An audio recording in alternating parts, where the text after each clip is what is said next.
Name Italy's most powerful person. If you said the Prime Minister, you're wrong.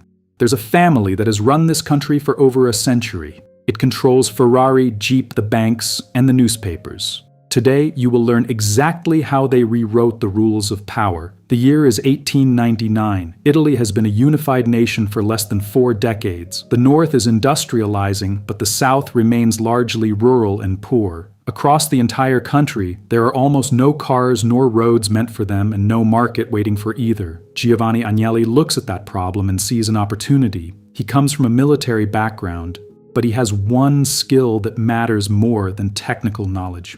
He's excellent at prediction. In 1899, he pulled together a small group of investors and founded Fabbrica Italiana Automobili Torino, Fiat. By 1900, the first factory opens in Turin with 35 workers. 24 cars were produced that year. That number sounds like a joke if you don't remember that he's creating an industry from nothing in a country that has nowhere to drive. By 1904, production is 5 times higher. By 1906, Fiat is producing over 1,000 cars a year. And that same year, Agnelli opens a dealership in New York City. Fiat becomes a corporation. Agnelli, who started as a junior partner, maneuvers his way into full control. He begins buying up critical patents, locking competitors out of key technologies before they realize what he is doing. He introduces early assembly line systems and precision engine tooling that put Fiat years ahead of anything else in Italy. By 1906, Fiat turns into the foundation of something much larger. However, fast growth tends to come with cracks, and Fiat's first crack is about to become very public. Fiat was growing too fast for its own good. By 1908, the company wasn't just making cars, it was making enemies as well. Rapid success usually invites a crowd, and not the kind you want at a party. The Italian authorities started sniffing around the books, and what they found wasn't pretty. The scandal hit like a head-on collision. Allegations of falsified accounts and artificially inflated share prices turned Fiat from a national darling into a financial crime scene. Public trust dipped and eventually evaporated. The entire board was forced to resign in disgrace, leaving the dream in a heap of scrap metal. At the center of the wreckage stood Giovanni Agnelli. He was hauled into court, facing a career-ending charge of stock manipulation. For the first time, the man who predicted the future couldn't see a week ahead. But Agnelli was as slippery as the oil in his engines. Prosecutors swung hard, but they couldn't make the charges stick. Though he'd walked out of that courtroom a free man, the entire ordeal left him changed forever. The acquittal didn't fix his reputation. His name was dragged through the mud, and the miracle of Turin now looked like a rigged game. This was Agnelli's brutal lesson in reality. Building power is the easy part.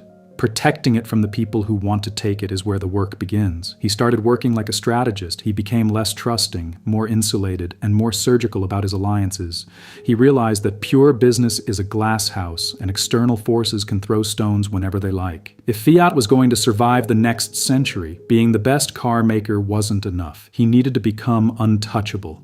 The chaos of the crash provided the perfect smokescreen for his next move.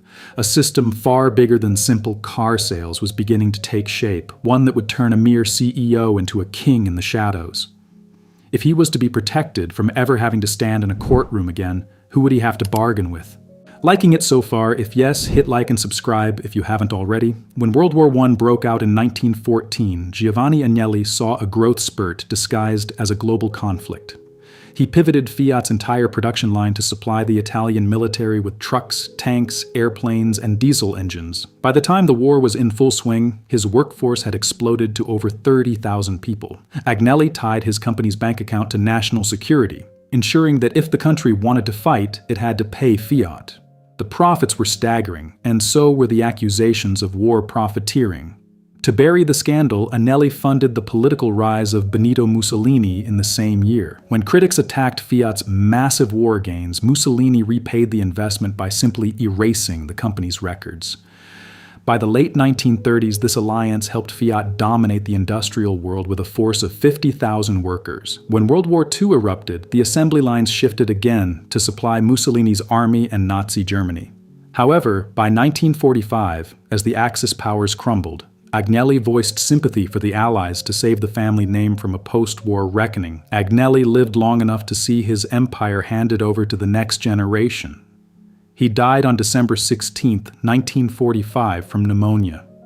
It was a silent end for a man who had spent 40 years navigating the loudest and most violent chapters of Italian history. He passed away just months after the Italian authorities had temporarily seized his assets for fascist collaboration. Because he died before the legal dust fully settled, he never faced a final definitive judgment in the post-war courts. His death created an immediate power vacuum, as his son, Edoardo, had already died in a plane crash a decade earlier. The massive weight of the Fiat empire landed directly on the shoulders of his 24-year-old grandson, Gianni. Could a family built on wartime secrets survive the bright lights of a new democratic Europe? 24-year-old Gianni Agnelli inherited a mess of fascist ties and a reputation in tatters right as Europe was pivoting toward democracy. Gianni realized that old-school survival politics was outdated. In post-war Europe, power required international legitimacy. He turned Fiat into the literal engine of Italy's recovery. He scaled production until his companies were responsible for nearly 8% of the country's entire GDP. By 1966, he was the most powerful industrialist in Western Europe. Gianni's genius was ignoring borders and beliefs. In the heat of the Cold War, he cut a massive deal with the Soviet Union to build a factory cranking out over 500,000 cars a year. He proved that profit didn't care about the Iron Curtain. From there, he went on a shopping spree. He swallowed iconic brands like Ferrari, Maserati, Alfa Romeo, and Lancia until the Fiat logo was stamped on factories from Moscow to Sao Paulo. But even a king has limits. In a bid to rule the continent's roads, Gianni tried to acquire the French crown jewel, Citroën. He moved through elite networks and personal friends, but French President Charles de Gaulle personally stepped in and blocked the deal. It was a cold splash of reality. You can own 200,000 employees and half the cars in Europe, but a single politician can still crush your ambitions with a simple no. This setback changed the family's DNA forever. Gianni saw that owning the assembly line wasn't enough if you didn't own the people's minds. If politicians were the only ones who could stop him, he needed to control the environment in which those politicians lived. He had mastered the machine, but could he master the message? Gianni had already dipped his toes into the media with his home newspaper La Stampa, but his grandson, John Elkann, decided to buy the entire pool. Through their holding company Exor, the family snatched up a nearly 44% stake in Guidi, Italy's largest media group. Suddenly, the family controlled La Repubblica, La Stampa, 13 regional newspapers, and major radio platforms. In 2015, Exor acquired a massive stake in The Economist. With that, the family gained a direct line to global investors, policymakers, and the elites who decide which way the world spins. The system was now upgraded. Like Robert Murdoch or the Rothschilds, the Agnellis realized you don't need to own every person in the country if you own what those people read. If you control the perception of reality, the politics and regulations usually fall right into place. Power had become an invisible global whisper. They had mastered the headlines and shaped the public mind, but there was still one final layer of the trap to set. If media shapes opinions, what shapes the actual data that world leaders use to make their decisions? The Agnelli family realized decades ago that reacting to laws is for amateurs. The real pros write the rules themselves. In 1983, Umberto Agnelli helped launch the European Roundtable of Industrialists, an elite lobby designed to link corporate muscle directly to Brussels. This ensured that by the time a European regulation hit a politician's desk, the family's fingerprints were already all over it.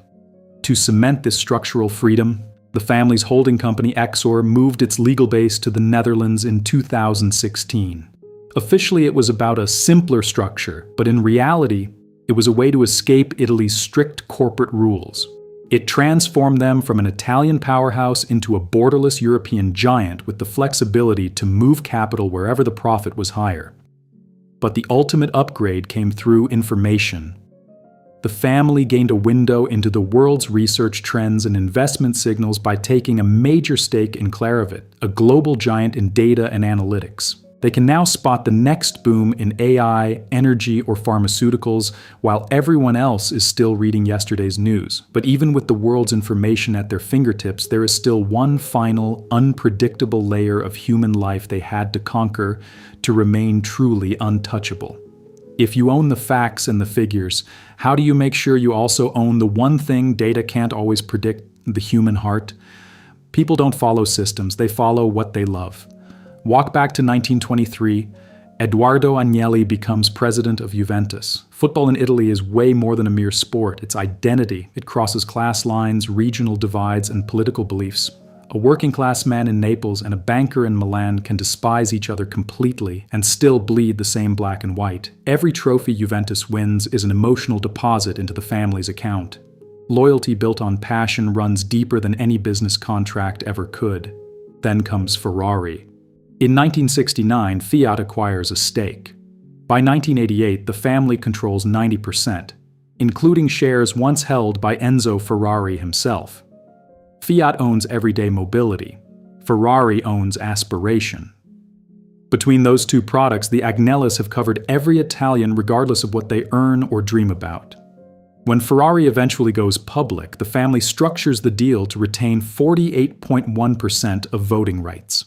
They don't need full ownership. They build the control directly into the architecture. By the time John Elkann takes the lead, the system is complete. Industry controls the economy, media controls perception, data controls decisions, culture controls emotion. 4 layers, absolutely no gap in between. Elkann sits at the center of a 40 billion euro empire operating across think tanks, elite policy networks, and European roundtables. Now, knowing the family's story, can you tell whether power in Europe is truly elected, or does it simply change its suit every few decades while the same families stay in the room?